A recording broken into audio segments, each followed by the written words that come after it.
오늘 살펴볼 다윗에 대한 이야기는 주로 사무엘상과 사무엘하에 기록되어 있는데요. 그리고 다윗이 주로 쓴 시편들이 시편에 모여 있지만 사무엘하에도 다윗의 시편 세 군데가 등장합니다. 사무엘하 1장의 활의 노래라고 하는 19절부터의 내용과 또 22장 오늘 본문 바로 앞부분에 길게 쓰여진 2절부터 51절까지의 다윗의 승전가, 그리고 오늘 읽은 사무엘하 23장 말씀의 시가 바로 다윗이 쓴 시인 것입니다. 오늘 23장의 말씀 1절은 먼저 자기 자신을 소개하고 있지요. 이는 다윗의 마지막 말이라고 말하고 이새의 아들 다윗이 말했다, 그렇게 말합니다. 자기를 이새의 아들이라고 표현하기도 하고 야곱의 하나님으로부터 기름 부음을 받아 높이 세움을 받은 자라고 소개하고 있는 겁니다. 그러면서 하나님을 찬양하고 있다는 것이죠. 여러분, 이 이새의 아들이라는 말은 사울 왕이나 세바처럼 다윗을 대적하거나 미워했던 사람들이 다윗을 경멸할 때 쓰는 단어이다라고 하는 겁니다. 그런데도 다윗은 이 용어를 자신에게 그대로 적용하고 있죠.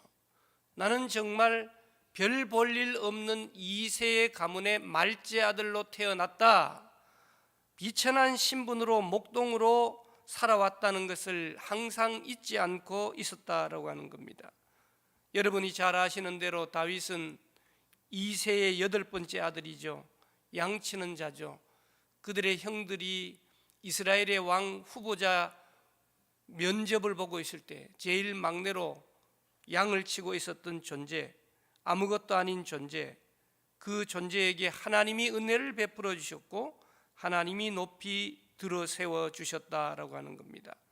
그래서 다윗은 오늘 본문 1절에서 자기를 세워주신 하나님을 야곱의 하나님이라고 부르죠.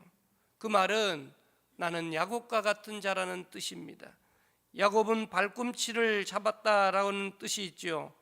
그래서 자기 자신이 원하는 것이면 발꿈치를 잡고 먼저 나오려고 하듯이 무엇이든지 싸워서 이루는 사람, 심지어는 야곱이 하나님과 싸워서 자기의 뜻을 이루러 가는 죄된 본성이 드러난 이름 아닙니까? 야곱처럼 다윗은 밧세바를 빼앗고 우리아를 죽여서도 자신이 원하는 것을 얻었고, 다윗은 자신이 정말 야곱 같은 죄인이라는 것을 고백하고 있는 겁니다. 다윗은 원래 자신이 그러한 존재였다는 것을 항상 자기 마음속에 품고 살았던 겁니다. 그럼에도 불구하고 자기가 이스라엘의 통일왕국의 지도자가 된 것은 전적인 하나님의 은혜였다고 겸손하게 표현하고 있죠. 다윗은 그의 일생을 살펴보면 정말 우여곡절 끝에 이스라엘의 왕이 되는 겁니다. 왕이 되는 다윗에게 하나님은 두 가지를 꼭 부탁하고 있는 거예요. 오늘 본문 3절 4절에 보시면 이스라엘의 하나님이 말씀하시며 이스라엘의 반석이 내게 이르시기를, 첫째는 사람을 공의로 다스려라, 두 번째는 네가 왕이 되어도 하나님을 경외함으로 다스리라고 두 가지를 당부하고 있다라고 하는 사실입니다. 오늘 본문에 나오는 사람을 공의로 다스리는 자, 그러니까 이미 왕이었던 사울처럼 자신이 부여잡은 정권을 자기 마음대로 지키기 위해 몸부림친 왕이 되지 말고 할 수만 있으면 공의로 다스리는 왕이 되라, 그렇게 부탁을 하는 겁니다. 하나님은 왜 다윗에게 이것을 부탁했을까요? 다윗아, 너가 다스려야 할 이스라엘 백성들은 네 백성이 아니야. 하나님의 백성이라는 겁니다. 위탁했다는 겁니다. 위임했다는 겁니다. 그래서 너가 왕이 되었을 때 네 법을 만들어 가지고 네 마음대로 이스라엘을 다스리는 것이 아니다라고 하는 것입니다. 하나님으로부터 보여된 그의 권한, 지나고 보면 40년 동안 공의로 하나님의 법과 지혜로 이스라엘 백성들을 지키고 보호하라는 것입니다. 그래서 다윗의 일생을 살펴보면 다윗은 홀로 된 과부와 고아와 나그네처럼 가난한 자들을 재판할 때 함부로 낮잡아 재판하지 않았습니다. 소위 다윗의 법정은 무전유죄, 유전무죄라는 말이 통하지 않았습니다. 높은 권력을 가지고 있다 해서, 부자라고 해서, 유명 인사라고 해서 함부로 편들지 않았다라고 하는 겁니다. 두 번째로 하나님은 하나님을 경외함으로 다스려라, 그렇게 말씀하고 있는 겁니다. 여러분, 왕 위에 누가 있습니까? 왕이 제일 높은 거예요. 제일 높은 자리에 올라가게 되면 정말 위험한 것이죠. 그래서 하나님은 하나님을 경외함으로 다스리라고 말씀하고 있는 겁니다. 하나님을 경외하라는 말은 하나님을 두려워하라는 말씀입니다. 사울처럼 이방나라, 이방민족, 군사 그 힘을 두려워하여, 또는 자기 백성들의 봉기와 그 힘을 두려워하지 말고 진정한 두려움의 경외의 대상인 하나님을 두려워하라고 말씀하고 있는 겁니다. 다윗의 일생을 보면 이렇게 공의로 다스리고 하나님을 경외함으로 다스리라는 이 명령, 부탁을 성실하게 수행하게 되는 거죠. 그래서 오늘 그 다음 나오는 말씀이 바로 그렇게 두 가지 부탁을 성실하게 이행한 다윗에게 주는 축복의 말씀이 세 가지가 나오고 있는 거죠. 첫째는 뭐예요? 4절에 보니까 돋는 해의 아침빛같이 축복이 그에게 내려온다. 여러분, 아침 해가 돋을 때, 아침 해가 돋을 때 만물 신선하죠. 그런 축복이 다윗에게 임한 겁니다. 두 번째는요, 4절 말씀해 보니까 비 내린 후에 광선으로 땅에서 우미 돋는 새풀 같다. 가물어 메마른 땅에 단비가 내리면 찬송가에도 보면 산천이 춤을 춘다고 말씀하고 있는 겁니다. 세 번째는요, 5절 말씀해 보니까 이렇게 하나님의 부탁, 하나님의 명령, 하나님의 말씀을 순종하는 그 집이 잘 되고 견고한 놀라운 축복의 말씀을 하고 있는 겁니다. 다윗은 자신이 받은 축복을 돋는 해의 아침 같고 구름 없는 아침 같은 인생을 선물로 받았다는 거예요. 오늘 본문 말씀 4절 시작하는 그는 돋는 해의 아침빛 같고 라고 하는 이 말씀을 세번역으로 번역해 보면 구름이 끼지 않은 아침에 떠오르는 맑은 아침 햇살과 같은 인생이다. 요즘 하늘도 벌써 가을을 향해 달려가니 구름이 조금 있지만 얼마나 쾌청합니까? 공동 번역은 저 말씀을 이렇게 번역하고 있죠. 아침에 터져 나오는 햇빛, 구름이 거친 이 아침의 해를 말씀하고 있는 것입니다. 어마어마한 축복을 다윗의 노년에 황혼에 맞이하고 있다라고 하는 겁니다. 또 하나 다윗은 자신이 드린 축복의 선물을 비 내린 후에 광선으로 표현하면서 세번역은 이렇게 번역하고 있죠. 비가 온 뒤에 땅에서 새싹을 돋게 하는 햇빛과도 같은 축복이다, 그 말입니다. 이런 축복을, 이런 선물을 언제 주셨습니까? 비온 뒤다라고 하는 겁니다. 모든 시련과 환난이 사라진 후에 그렇게 축복을 받았다는 거예요. 여러분, 다윗의 인생을 가만히 정독해 보시면 보통 고생한 사람이 아니에요. 어디에서 축복을 받는다는 겁니까? 혼돈과 공허, 흑암으로 가득한 땅에서 받는다는 겁니다. 무슨 축복을 받는다는 겁니까? 새싹을 돋아나게 하는 햇빛과 같은 축복을 선물로 주셨다는 거예요. 한마디로 말하면 놀라운 은총이요, 히브리어로 얘기하면 에벤 에셀의 은총, 하나님께서 여기까지 도우시는 은총을 받았다라고 하는 겁니다. 그러면 이런 축복을 어떻게 받을 수 있었을까요? 그것은 바로 일치라고 하는 겁니다. 하나님의 뜻에 나의 뜻을 갖다 맞추는 거예요. 기도가 뭐예요? 하나님 주세요, 주세요. 그렇게 부르짖는 것은 기독교가 아니어도 수많은 이단, 사이비, 우상 숭배하는 종교에도 다 달라고 하는 거예요. 그러나 기독교의 기도는 내 뜻이 아닌 하나님의 뜻에다가 내 뜻을 갖다 맞추는 거예요. 일치시키는 거예요. 하나님의 생각, 하나님의 뜻에 맞추는 거예요. 그러니까 다윗이 하나님 마음에 합한 사람이 된 것은 하나님의 뜻과 자기의 뜻에 간극이 없이 일치시키는 데 있었다라고 하는 사실입니다. 세 번째로, 다윗의 집이 모든 것이 갖추어진 견고한 집이 된다라고 하는 사실입니다.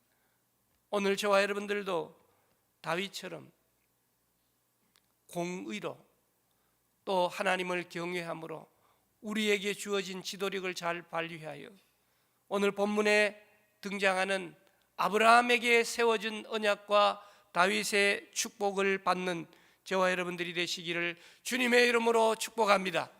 그런데 이렇게 다윗이 축복을 받으려고 하니까 하나님의 말씀과 간극이 없는 일치도 했지만은 다윗처럼 이 정도의 영성을 갖추려면 많은 회개가 필요하다라고 하는 사실입니다.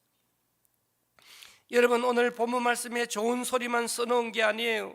6절 7절 말씀에 보면 사악한 자는 내버려질 가시나무 같으니 손으로 잡을 수 없다고 말씀하고 있습니다. 그것들은 7절 말씀에 보니까 당장에 불살라 버리겠다고 말씀하고 있습니다. 악한 지도자는 늘 남을 찌르기 때문에 주변에 사람이 잘 붙지 않습니다. 공의를 저버리고 하나님을 두려워하지 않고 제 멋대로 제 탐욕대로 권력을 휘두르는 임금은 어떻게 되겠는가? 오늘 6절 7절이 그 정답을 말씀하고 있는 거예요. 6절 말씀을 세번역으로 보니까 그러나 악한 사람들은 아무도 손으로 움켜쥘 수 없는 가시덤불과 같아서 쇠꼬챙이나 창자루가 없이는 만질 수도 없는 것, 불에 살라 태울 수밖에 없는 것들이라고 말씀하고 있는 겁니다. 한마디로 아무 쓸모도 없는 존재로 만들어 버리겠다는 겁니다. 말만 임금이지 아무 쓸데없는 존재로 만들어 버리겠다는 거. 말만 대통령이고 말만 임금이지 불태워 버리겠다는 거. 그것이 바로 저주 아니고 무엇이겠습니까? 오늘 다윗이 자신의 인생을 이 시의 압축해서 남긴 이유가 뭘까요? 그것은 바로 나의 아랫대인 솔로몬이 공의로, 솔로몬이 하나님을 경외함으로 백성들을 사랑하고 다스리기를 소원하는 마음이 있었다는 것이죠. 사랑하는 성도 여러분, 오늘 다윗은 무엇보다 남기고자 하는 메시지가 뭐예요? 나를 알아주고 나를 응원해주고 나를 칭찬해주고 나를 축복해 주신 하나님이 계셔서 나는 너무나 행복했습니다, 그 말이에요. 여러분, 다윗의 인생 속에 어둠이 없었나요? 그도 한때 가시덤불과 같은 권력을 휘두를 때가 있었습니다. 우리아의 아내를 취하고 그 죄악이 발각될까 봐 우리아 장군을 최전방으로 보내 죽여버린, 그러니까 10계명으로 치면 4계명을 한꺼번에 범한 다윗이었습니다. 6계명 살인하지 말라, 7계명 간음하지 말라, 9계명 거짓 증언하지 말라, 10계명 내 이웃의 것을 탐내지 말라는 계명을 모두 범한 사람이 바로 다윗이었던 것입니다. 뿐만 아니라 사무엘하 13장 이하에 보면 가시덤불과 같은 다윗의 흠이 또 등장하죠. 다윗의 세자인 암논 왕자가 이복 누이 동생인 다말을 성폭행했다는 이야기. 그 사실을 알고도 분노만 했지 마땅한 조치를 취하지 않았죠. 왜요? 이 세자 문제로 권력이 흔들리는 것을 원하지 않았기 때문입니다. 이 일로 인하여 다말의 오빠인 압살롬은 아버지 다윗에 대한 원망과 분노를 품게 되고, 기회를 엿보던 압살롬은 2년 후에 왕세자 암논을 살해하게 되는 겁니다. 압살롬의 분노는 결국 아버지 다윗을 향하게 되는 사건이 바로 압살롬의 반란 사건 아닙니까? 그런데 성경을 읽어보면 다윗은 압살롬에 대해서 어떻게 생각할까요? 이렇게 나쁜 놈인데. 그런데 성경은 압살롬에 대해서 정수리에서부터 머리끝까지 흠이 없는 사람이다, 머리털 무게까지 기록되어 있을 정도로 완벽한 사람이다.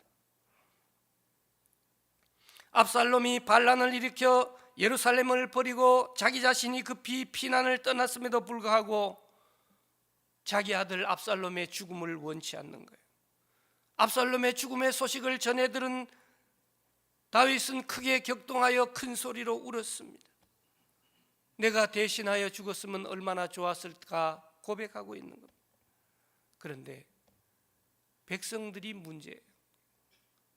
그런 반란을 일으키는 아들을 너무나 좋아하는 다윗을 눈치를 보면서, 그러다 보니까 압살롬을 좋아하다 보니까 백성들의 목숨을 너무 아무렇지 않게 생각하게 되는 것을 우리가 보게 됩니다. 그래서 결국 요압이라고 하는 사람이 조언을 하게 되니까 세바의 반역을 해결하고 기브온 사람들의 원수를 갚아주고 블레셋 거인들을 멸망시키고, 그리고 오늘 본문 바로 앞장인 하나님의 구원을 찬양하게 되었다라고 하는 겁니다. 그러면 네 계명을 동시에 지키지 못한 다윗과 같은 사람을 우리는 어떻게 인간적으로 평가할 수 있을까요? 흠도 많고 부족도 많고 실수도 많은 사람이다. 그러나 중요한 것은 그럼에도 불구하고 하나님을 온전히 쫓으려고 노력했다라고 하는 사실입니다. 저도 이 본문을 묵상하면서 한없이 쪼그라들고 열등감에 사로잡힙니다. 그런데 우리는 우리 자신만 생각해서 나를 한없이 쪼그라뜨린다고 해서 하나님께 영광이 되는 거 아니에요. 그와 같은 부족한 나이지만 하나님의 손에 이끌림을 받고 있다라고 하는 사실을 생각하면서 하나님을 찬양해야 된다라고 하는 사실입니다. 여러분, 오늘 본문 말씀 3절에서 5절 말씀은 다윗의 마지막 말입니다. 이런 멋진 신앙 고백을 한 이후에도 다윗은 또 죄를 범할 때가 있었습니다. 또 하나님의 도움을 구할 때가 있었습니다. 그런데 오늘 더 중요한 말씀은 다윗이 자기를 소개하잖아요. 나는 우리 집안이 별 볼 일 없는 이새의 8번째 말째 아들에 불과하다. 그런데 야곱의 하나님께로부터 기름 부음을 받았고 노래 잘하는 자가 되었다. 2절이 중요해요. 여호와의 영이 나를 통하여 말씀하시며 그의 말씀이 내 혀에 있도다. 할렐루야. 사랑하는 성도 여러분, 하나님의 말씀이 내 혀에 있으려면 물론 성령이 임하여야 되긴 하겠지만 우리는 하나님의 말씀이 내 혀에 있도록 할 수 있는 비결이 너무나 많은 거예요. 저도 우리 온 성도들과 함께 총회 때까지 다시 한번 성경을 읽읍시다 라고 하면서 성경을 듣는데, 제가 지금 오늘 여러분 주보에 나와 있는 대로 지금 이사야 부분에 가 있는데 예레미야까지 넘어가 있어요. 여러분, 지금이라도 늦지 않았습니다. 지금 마치 내가 죽을 병에 걸린 사람처럼 입원하는 것처럼 하나님의 말씀을 펼쳐 들고 읽으십시오. 거기에 문제의 해결이 있는 줄로 믿습니다. 하나님의 말씀이 오늘 다윗처럼 하나님의 영이 임하여 그의 입술에 있는 것처럼 우리를 툭 치면 나의 힘이신 여호와여, 내가 주를 사랑합니다. 나를 툭 치면 하나님의 말씀이 줄줄 나오는 저와 여러분들이 되시기를 주님의 이름으로 축복합니다. 오늘 하나님 자신이 비천하고 죄인이라고 고백하는 다윗을 오히려 택하신 거예요. 하나님은 다윗과 늘 동행하며 그에게 힘주시고 끝까지 믿고 인내하면서 하나님의 메시아의 탄생의 그 계보로 만들어가고 계시다. 하나님은 우리를 만지십니다. 하나님은 우리를 다듬으십니다. 하나님은 우리가 부족하고 죄인이고 실수투성이기 때문에 오늘 우리를 붙들고 계십니다. 여러분, 오늘 본문 말씀 5절 말씀을 세번역으로 번역하니 이렇게 말씀하고 있죠. 진실로 나의 왕실이 하나님 앞에서 그와 같지 아니한가. 하나님이 나로 더불어 영원한 언약을 세우시고 만사에 아쉬움 없이 잘 갖추어 주시고 견고하게 하셨으니 어찌 나의 구원을 이루지 않으시며 어찌 나의 모든 소원을 들어주지 않으시랴. 다윗이 공의를 저버릴 때도 있었습니다. 4가지 계명을 동시에 허물어버리는 악행도 저지를 때가 있었습니다. 그러나 이 말씀을 꼭 붙들고 그는 또 회개하면서 나갔다라고 하는 겁니다. 오늘 우리 하나님은 우리를 심판하고 야단치고 벌 주시기 위해 예수 그리스도를 보내신 것이 아니고 우리를 구원하시기 위하여 영생을 주시기 위하여 우리를 하나님의 자랑스러운 자녀로 이루시기 위하여 우리를 붙드셨다라고 하는 사실이에요. 오늘 다윗이 마지막 말이라 그랬어요. 죽기 전에 얘기하는 거예요. 내가 왕이다 아니고 나는 별 볼 일 없는 가문인 이새의 집안의 말째 아들이다 표현하고 있는 겁니다. 가장 낮은 자리에 자기를 두었다라고 하는 겁니다. 처음처럼 시작의 자리에 자리를 두었다라고 하는 겁니다. 성공과 영광을 거두었음에도 불구하고 자신을 높이지 않았습니다. 모든 것을 하나님이 하셨다고 고백하고 있는 것입니다. 이것이 진정한 겸손이며 마지막까지 하나님만을 경외하는 모습입니다. 사랑하는 성도 여러분, 성경을 찾아보면 이새의 뿌리, 이새의 아들이라는 말씀이 다른 성경에도 등장합니다. 로마서 15장 12절에 보니까 이새의 뿌리, 이새의 뿌리, 그러니까 다윗을 얘기하잖아요. 또 아브라함과 다윗의 자손 누구죠? 예수 그리스도의 세계라. 우리 기독교의 근본이잖아요. 아브라함과 다윗의 자손 예수 그리스도의 세계라. 이새의 뿌리, 열방을 다스리기 위하여 일어나시는 이가 있으리니 열방이 그에게 소망을 둔다. 예수 그리스도를 말씀하고 있는 겁니다. 신약 성경에 보면 예수 그리스도를 이새의 줄기에서 낮은 가지라고 표현하기도 합니다. 빌립보서 2장 6절 이하에 보면 우리 예수님은 이렇게 표현합니다. 근본 하나님의 본체, 그러나 자기를 비워 종의 형체를 가지사 이 땅에 태어나는 자체가 종의 형체를 가지는 거예요. 낮추시고 죽기까지 복종하셨다고 표현하고 있습니다. 사랑하는 성도 여러분, 오늘 우리는 다윗에 대해서, 그가 쓴 마지막 시에 대해서 조금 살펴보았습니다. 다윗은 어떤 사람이에요? 어려서부터 용맹했어요. 골리앗 앞에 선 다윗을 생각해 보십시오. 다윗은 요나단과의 사이를 생각해 보세요. 자기를 죽이려고 하는 왕 사울 왕의 아들이었던 요나단과의 의리가 있었고 우정을 소중하게 지킨 사람이었어요. 다윗은 훌륭한 지도자여 행정가였습니다. 다윗은 감성이 풍성한 사람이요 음악과 시에 재능이 있었던 사람입니다. 그러니까 문무를 겸비한 사람이었어요. 그런데 다윗에게도 실수가 있었고 죄가 있었습니다. 순간의 정욕을 이기지 못하여 죄를 지었던 사람입니다. 자신의 죄를 감추기 위하여 자기 충성스러운 부하를 최전방에 보내어 죽인 살인죄를 저지른 사람입니다. 많은 아내들을 두었고 그들과의 사이에서 태어난 자녀들로 인하여 이복 형제들로 인하여 죽이고 죽는 마음고생을 했고, 아들 압살롬과 비그리의 아들 세바의 반역으로 고통을 당하기도 했던 거예요.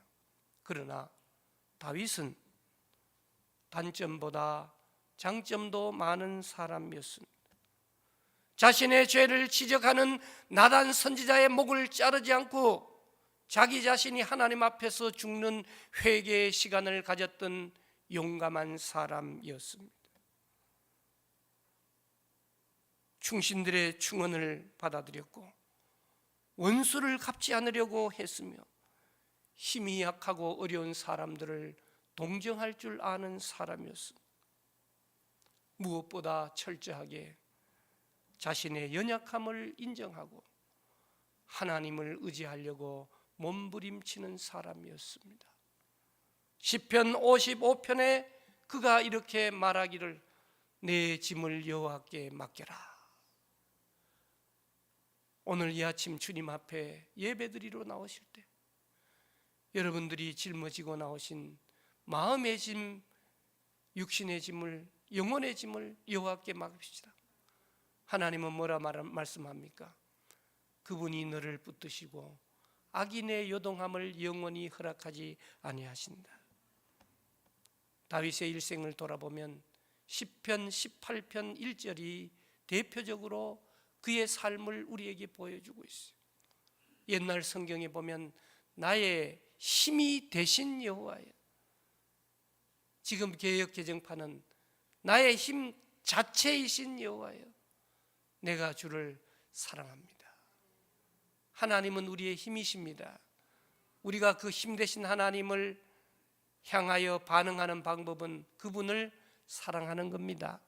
사랑하는 방법은 예배드리는 것이고 말씀을 펼치는 것이고 기도의 줄을 끊지 않는 것이고 그분을 기뻐하는 것인 줄로 믿습니다. 여러분, 오늘 우리는 출신, 배경, 성취로 하나님 앞에 서는 자들이 아닙니다. 예수 그리스도 안에서 죽을 수밖에 없는 연약한 자, 죄인된 자, 하나님과 원수된 자임에도 불구하고 그런 자를 위하여 십자가에 달려 죽으시고 부활하신 예수 그리스도의 은혜를 생각하며 우리는 이새의 아들이라고 다윗이 그랬듯이 날마다 나는 아무것도 아닙니다, 하나님 나를 부르시고 기름 부으시고 지금까지 인도하셨습니다 라고 하는 다윗의 고백이 오늘 우리 모두의 고백이 되시기를 주님의 이름으로 축복합니다. 그럼 어떻게 됩니까? 베드로전서 5장 6절 말씀해 보니까 하나님은 겸손한 자를 높이시는 거예요. 그러므로 하나님의 능하신 손 아래에서 겸손하라. 때가 되면 너희를 높이시리라. 높이는데 뭐가 필요하다는 겁니까? 때가 필요하다는 거예요. 그래서 우리는 하나님의 때가 되지도 않았는데 내가 그 때를 이루려고 노력할 때가 많이 있죠. 찬송가 305장에 나 같은 죄인 살리신 주 은혜 놀라워 잃었던 생명 찾았고 강명을 얻었네. 이것이 바로 다윗이 말년에 드린 감사의 찬양이 아니겠습니까? 사도 바울이 미시디아 안디옥에서 설교를 할 때 다윗을 소개했습니다. 사도행전 13장 22절 말씀에 다윗을 왕으로 세우시고 증언하여 이르시되 내가 이새의 아들 다윗을 만나니 내 마음에 맞는 사람이라. 옛날 성경에 내 마음에 합한 사람이라. 내 뜻을 다 이루리라. 사랑하는 성도 여러분, 하나님께서 오늘 저와 여러분들 한 분 한 분에게 저렇게 말씀하셔야 합니다. 내가 서울숲교회 성도들을 만나니 내 마음에 맞는 사람이라. 서울숲교회 성도들을 통하여 내 뜻을 다 이루리라. 할렐루야. 사랑하는 성도 여러분, 오늘 저와 여러분들이 그러한 삶을 살아들여서 하나님께서 원하시는 아름다운 승리의 삶을 살아갈 수 있기를 주님의 이름으로 축복합니다. 하나님, 우리의 연약함을 아시오니 그리고 우리를 붙드셔서 여기까지 이르게 하시니 감사합니다.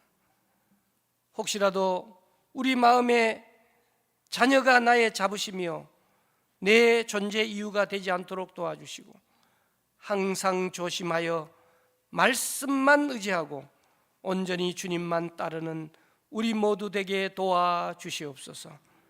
우리 장로님들, 안수 집사님, 권사님, 항전직 여러분들과 온 교우들, 특별히 이 시간에도 숨을 얼떡이며 의식을 잃어버리고 사랑하는 아들들이 부르짖는데도 모른 채 하고 있는 환우들도 있습니다. 특별히 김찬영 목사님 어머니 되시는 박승남 권사님, 어제로 의식을 잃어버리고 마지막을 향해서 달려가고 있습니다. 하나님, 불쌍히 여겨주시고 그 권사님의 충성스러운 믿음을 붙들어 주셔서 평안으로 인도하여 주시옵소서.